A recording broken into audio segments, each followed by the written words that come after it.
राधे राधे। आज हम मनुष्य का परम धर्म सुनेंगे, जो कि मुंशी प्रेमचंद्र जी ने यह कहानी लिखी है और यह कहानी बहुत ही अच्छी है। आप पूरा वीडियो देखें और अंत तक बने रहें। तो कहानी शुरू करते हैं। मनुष्य का परम धर्म। होली का दिन है। लड्डू के भक्त और रसगुल्ले के प्रेमी पंडित मोटेराम शास्त्री अपने आंगन में एक टूटी खाट पर सिर झुकाए चिंता और शोक की मूर्ति बने बैठे हैं। उनकी सहधर्मिणी उनके निकट बैठी हुई उनकी ओर सच्ची सहवेदना की दृष्टि से ताक रही है और अपनी मृदु वाणी से पति की चित्ताग्नि को शांत करने की चेष्टा कर रही है। पंडित जी बहुत देर तक चिंता में डूबे रहने के पश्चात उदासीन भाव से बोले, नसीबा, ससुरा न जाने कहाँ जाकर सो गया, होली के दिन भी न जागा। पंडिताइन, दिन ही बुरे आ गए हैं, यूं तो जौन ते तुम्हारा हुक्म पावा, ओढ़ी घड़ी ते सांझ सवेरे दोनों जून सूरज नारायण से ही वरदान मांगा, करी है कि कहू से बुलौआ आवे, सैकड़न दिया तुलसी माई का चढ़ावा, मुदा सब सोए गए, गाढ़े परे को काम नहीं आवत है। मोटेराम, कुछ नहीं, ये देवी देवता सब नाम के हैं, हमारी वक़्त पर काम आवे तब हम जाने कि कोई देवी देवता। सेठ मेत में मालपुआ और हलवा खाने वाले तो बहुत हैं। पंडिताइन, का सहर भर माँ अब कोई भलाई मन ही नहीं रहा, सब मर गए। मोटेराम, सब मर गए बल्कि सड़ गए। 10-5 हैं तो साल भर में 2 एक बार जीते हैं, वह भी बहुत हिम्मत की तो रुपये की 3 सेर मिठाई खिला दी। मेरा बस चलता तो इन सबों को सीधे काले पानी भिजवा देता। यह सब इसी आर्य समाज की करनी है। पंडिताइन, तुम्हाऊ तो घर में बैठे रहत हो, अब ई जमाने में कोई ऐसा दानी ना ही है कि घर बैठे न्योता भेज दे, कबू कबू जुमान लड़ा लिया करो। मोटेराम, तुम कैसे जानती हो कि मैंने जवान नहीं लड़ाई? ऐसा कौन रईस इस शहर में है जिसके यहाँ जाकर मैंने आशीर्वाद न दिया हो? मगर कोई ससुरा सुनता है, सब अपने अपने रंग में मस्त हैं। इतने में पंडित चिंतामणि जी ने पदार्पण किया। यह पंडित मोटेराम जी के परम मित्र थे। हाँ, अवस्था कुछ कम थी और उसी के अनुकूल उनकी तोंद भी कुछ उतनी प्रतिभाशाली न थी। मोटेराम, कहो मित्र, क्या समाचार लाए हैं? है कहीं डोल? चिंतामणि, डोल नहीं, अपना सिर है, अब नसीब ही नहीं रहा। मोटेराम, घर से ही आ रहे हो? चिंतामणि, भाई हम तो साधु हो जाएंगे, जब इस जीवन में कोई सुख ही नहीं रहा तो जी कर क्या करेंगे? अब बताओ कि आज के दिन अब उत्तम पदार्थ न मिले तो कोई क्यों कर जिए? मोटेराम, हाँ भाई, बात तो यथार्थ कहती हूँ। चिंतामणि, तो अब तुम्हारा किया कुछ न होगा, साफ साफ कहो, हम संन्यास ले लें? मोटेराम, नहीं मित्र, घबराओ मत, जानते नहीं हो बिना मरे स्वर्ग नहीं मिलता। तरमाल खाने के लिए कठिन तपस्या करनी पड़ती है। हमारी राय है कि चलो इसी समय गंगा तट पर चलें और वहां व्याख्यान दें, कौन जाने किसी सज्जन की आत्मा जागृत हो जाए। चिंतामणि, हाँ बात तो अच्छी है, चलो चलें। दोनों सज्जन उठकर गंगा जी की ओर चले। प्रातः काल था, सहस्त्रों मनुष्य स्नान कर रहे थे, कोई पाठ करता था, कितने ही लोग पंडों की चौकियों पर बैठे तिलक लगा रहे थे, कोई तो गीली धोती ही पहने घर जा रहे थे। दोनों महात्माओं को देखते ही चारों तरफ से नमस्कार, प्रणाम और पागलपन की आवाजें आने लगी। दोनों मित्र इन अभिवादनों का उत्तर देते देते गंगा तट पर जा पहुंचे और स्नानादि में प्रवृत्त हो गए। तत्पश्चात एक पंडे की चौकी पर भजन गाने लगी। वह ऐसी विचित्र घटना थी कि सैकड़ों आदमी कौतूहलवश आकर एकत्रित हो गए। जब श्रोताओं की संख्या कई सौ तक पहुंच गई तो पंडित मोटेराम गौरवयुक्त भाव से बोले, सज्जनों, आपको ज्ञात है कि जब ब्रह्मा ने इस असार संसार की रचना की तो ब्राह्मणों को अपने मुख से निकाला। किसी को इस विषय में शंका तो नहीं? श्रोतागण, नहीं महाराज, आप सर्वथा सत्य कहते हो, आपको कौन काट सकता है? मोटेराम, तो ब्राह्मण ब्रह्मा के मुख से निकले, यह निश्चय है। इसलिए मुख मानव शरीर का श्रेष्ठतम भाग है।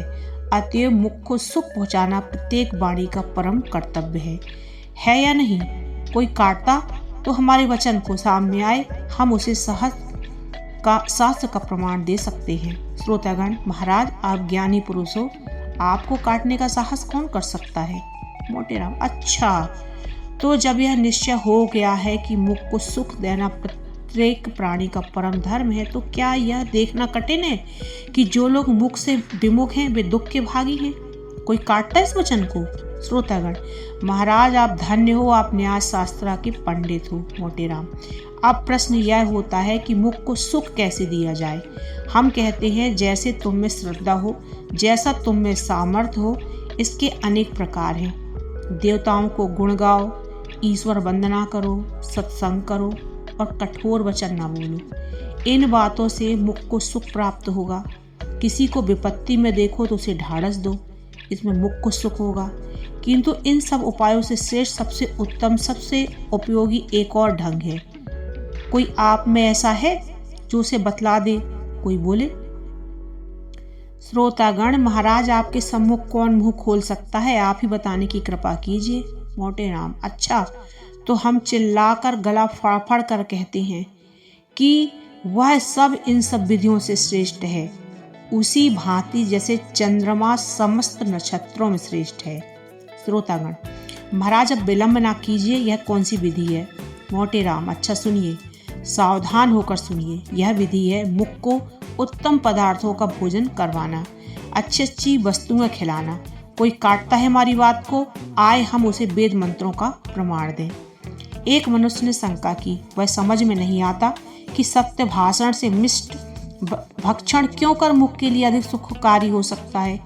कई मनुष्यों ने कहा, हाँ हमें भी यही शंका है महाराज, इस शंका का समाधान कीजिए। मोटेराम, और किसी को कोई शंका है? हम बहुत प्रसन्न होकर उसका निवारण करेंगे। सज्जनों, आप पूछते हैं कि उत्तम पदार्थों का भोजन करना और कराना क्यों कर सत्य भाषण से अधिक सुखदायी है? मेरा उत्तर है, पहला रूप प्रत्यक्ष है और दूसरा अप्रत्यक्ष। उदाहरणतः कल्पना कीजिए कि मैंने कोई अपराध किया। यदि हाकिम मुझे बुलाकर नम्रता पूर्वक समझाए कि पंडित जी आपने ये अच्छा काम नहीं किया, आपको ऐसा उचित नहीं था, तो उसका यह दंड मुझे सुमार्ग पर लाने में सफल न होगा। सज्जनों, मैं ऋषि नहीं हूँ, मैं दीनहीन मायाजाल में फंसा हुआ प्राणी हूँ। मुझ पर इस दंड का कोई प्रभाव न होगा। मैं हाकिम के सामने से ही हटते ही फिर उसी कुमार्ग पर चलने लगूंगा। मेरी बात समझ में आती है? कोई से काटता है? श्रोतागण, महाराज आप विद्यासागर हो, आप पंडितों के भूषण हो, आपको धन्य है।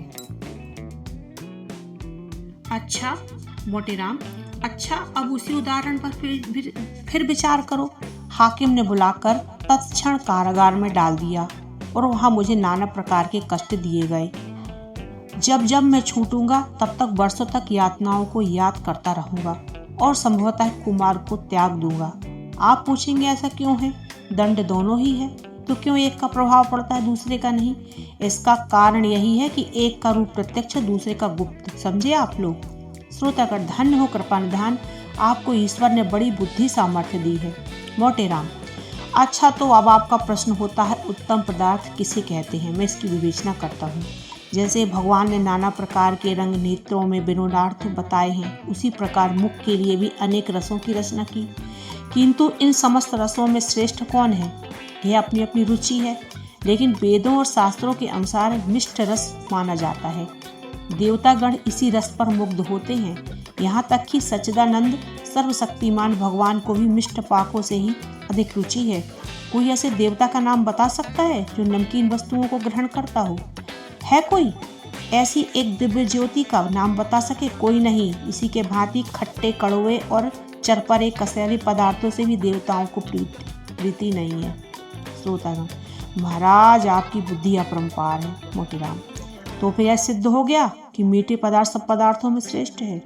अब आपका पुनः प्रश्न होता है कि ये क्या समग्र मीठी वस्तुओं से मुख को समान आनंद प्राप्त होता है? यदि मैं कह दूं हाँ, तो आप चिल्ला उठोगे कि पंडित जी तुम तो बावले हो, इसलिए मैं कहूँगा नहीं और बारंबार नहीं। सब मीठे पदार्थ समान रोचकता नहीं रखते, गुड़ चीनी में बहुत भेद है। इसलिए मुख को सुख देने के लिए हमारा परम कर्तव्य है कि हम उत्तम से उत्तम मिष्ट पाकों का सेवन करें और कराएं। मेरा अपना विचार है यदि आपके थाल में जौनपुर की अमृतियाँ, आगरे के मोतीचूर, मथुरा के पेड़े, बनारस की कलाकंद, लखनऊ के रसगुल्ले, अयोध्या के गुलाब जामुन और दिल्ली का हलवा सोहन हो तो ईश्वर भोग के योग्य है। देवतागण उस पर मुग्ध हो जाएंगे और जो साहसी पराक्रमी जीव ऐसे स्वादिष्ट थाल ब्राह्मणों को जिमाएगा उसे सदैव स्वर्ग धाम प्राप्त होगा। यदि आपको श्रद्धा है तो हम आपसे अनुरोध करेंगे कि अपना धर्म अवश्य पालन कीजिए, नहीं तो मनुष्य बनने का नाम न लीजिए। पंडित मोटेराम का भाषण समाप्त हो गया। तालियां बजने लगी। कुछ सज्जनों ने इस ज्ञान वर्षा और धर्मोपदेश से मुग्ध होकर उन पर फूलों की वर्षा की। तब चिंतामणि ने अपनी वाणी को विभूषित किया। सज्जनों, आपने मेरे परम मित्र मोटेराम का प्रभावशाली व्याख्यान सुना। अब मेरे खड़े होने की आवश्यकता न थी, परंतु मैं जहाँ उनसे और सभी विषयों में सहमत हूँ, वहाँ उनसे मुझे थोड़ा मतभेद भी है। मेरे विचार में यदि आपके हाथ में केवल जौनपुर की अमृतियाँ हो तो यह पंचमेल मिठाइयों से कहीं सुखवर्धक, कहीं स्वादपूर्ण और कहीं कल्याणकारी होगा। इसे मैं शास्त्रोक्त सिद्ध करता हूँ। मोटेराम ने सरोस होकर कहा, तुम्हारी यह कल्पना मिथ्या है। आगरे के मोतीचूर और दिल्ली के हलवा सोहन के सामने जौनपुर की अमृतियों का गणना ही नहीं है। चिंता, प्रमाण से सिद्ध कीजिए। मोटेराम, प्रत्यक्ष के लिए प्रमाण। चिंता, यह तुम्हारी मूर्खता है। मोटेराम, तुम जन्म भर खाते ही रहे किंतु खाना न आया। इस पर चिंतामणि ने अपनी आसनी मोटेराम पर चलाई। शास्त्री जी ने बार खाली दिया। चिंतामणि की ओर मस्त हाथी के समान झपटे, किंतु उपस्थित सज्जनों ने दोनों महात्माओं को अलग अलग कर दिया। बोलो राधे राधे। ऐसे ही आप मुंशी प्रेमचंद की कहानी सुनते रहें और चैनल को सब्सक्राइब, लाइक और शेयर करते रहें। राधे राधे।